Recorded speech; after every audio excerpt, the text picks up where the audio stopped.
Hey, Elite Gamer Core. Here are all the things you need to know to start speedrunning your favorite video games.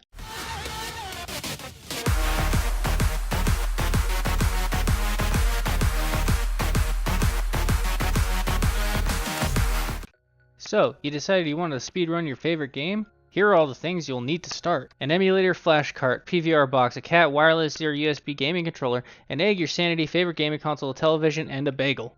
You may be asking, why the bagel? Well, sometimes I get hungry in between practicing my runs, so a bagel is a nice snack to... Ugh. Yeah, well, I'll give it to my kid.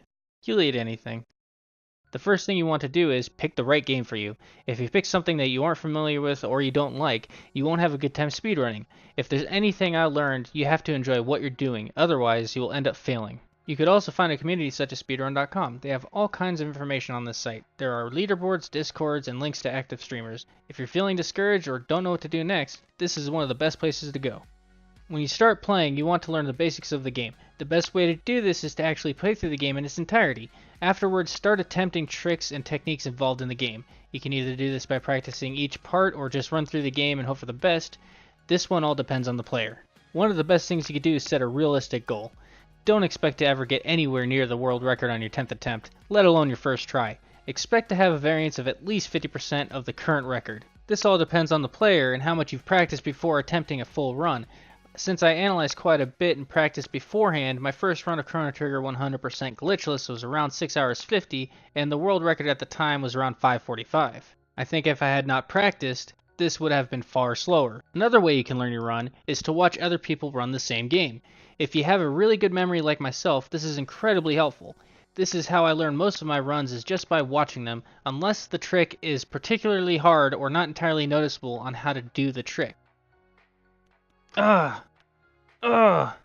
Ah. Oh. Well, this is why we have the cat.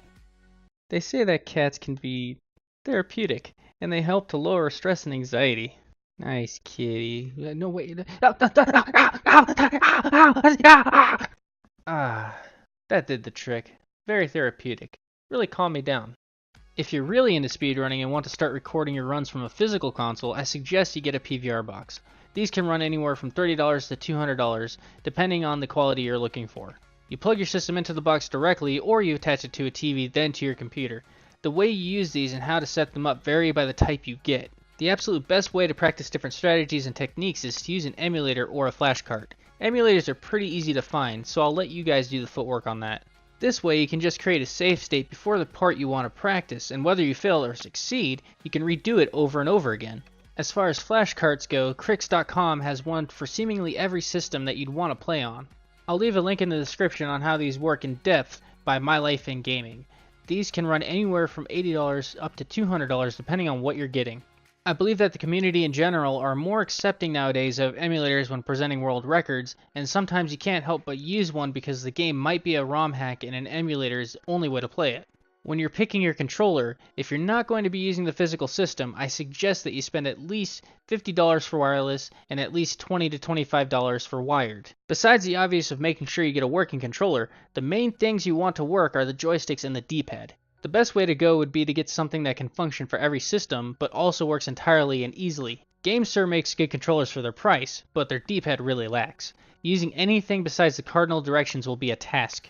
So I suggest getting something specific to the console if you're not willing to spend a lot of money. And that's all there is you need to know about how to start speedrunning video games. What's that?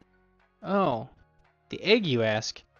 Well, the egg is just in case you can't complete the game you're running, so that way you at least have something you can actually beat. Hey guys, thanks for making it to the end of the video. If you happen to enjoy this video, leave a like and subscribe. If you want me to make more content like this in the future, sharing the video and following me on Twitter and Facebook are the best ways to support the channel.